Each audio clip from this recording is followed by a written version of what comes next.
सुनील मस्ताना के हत्याकांड का हुआ खुलासा।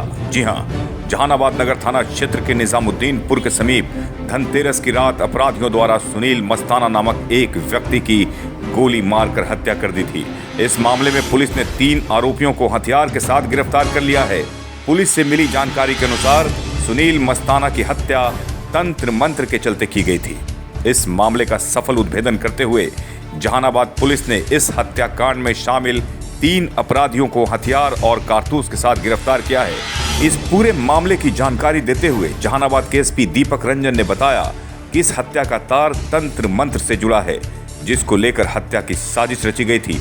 इन्होंने जानकारी देते हुए यह भी बताया कि एक अन्य महिला भी ओझा गुनी का कार्य करती थी और उसका यह धंधा सुनील मस्ताना की वजह से नहीं चल रहा था, जिसकी वजह से महिला के पुत्र ने हत्या की साजिश रची और घात लगाकर धनतेरस की रात अपनी पत्नी के साथ अपने दुकान जा रहे सुनील मस्ताना और उनकी पत्नी को गोली मार दी थी। इस घटना में सुनील मस्ताना की मौत घटनास्थल पर ही हो गई थी, जबकि मृतक की पत्नी गंभीर रूप से जख्मी हो गई थी। फिलहाल और भी मामले को पुलिस खंगाल रही है। एसके मिर्जा, पब्लिक न्यूज के लिए।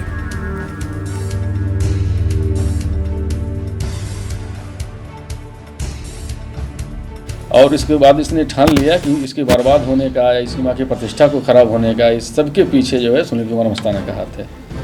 इसलिए यह अजीत कुमार ने सुनील कुमार मस्ताना को मारने की पूरी योजना बनाई।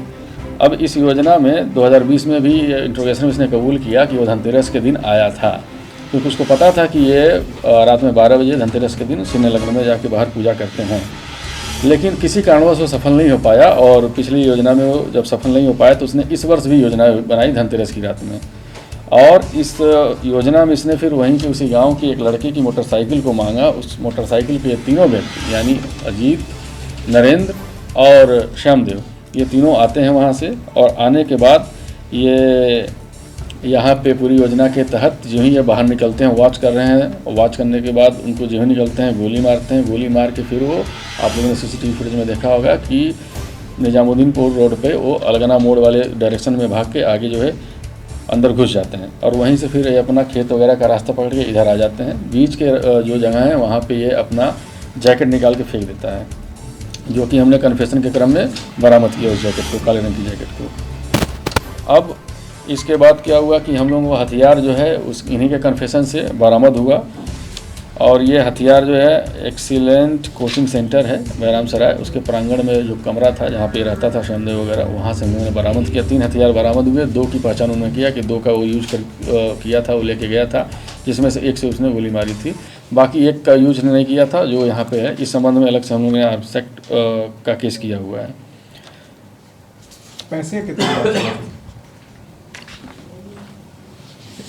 अब इसकी मोटरसाइकिल भी हम लोगों ने बरामद किया था। ये भी जो है उस लड़के अमित कुमार के दलान से ही हम लोगों ने बरामद किया था, जिसकी मोटरसाइकिल लेके आया था। और उसके बाद से जब ये सभी चीज़ें बरामद हो गई तो बरामद होने के बाद फिर हम लोगों ने इन सबों से जो पूछताछ की तो इन सभी ने अलग अलग भी इस अपने जो कन्फेशनल स्टेटमेंट हो इसको दिया और इस हत्याकांड में अपनी पूरी संलिप्तता इन्होंने स्वीकार किया है। और जो घटना का कारण था, उस घटना के कारण के बारे में यही था कि इसमें मेन एक्यूज जो अजीत कुमार है, इसने अपनी बर्बादी या जो कहिए अपना नौकरी न लगना, वो जो हताशा थी उसके पूरा जिम्मेदार सुनील कुमार मस्ताना को मानते हुए हत्या की जो योजना बनाई थी, उसी में उसके ये 2 सहयोगी थे।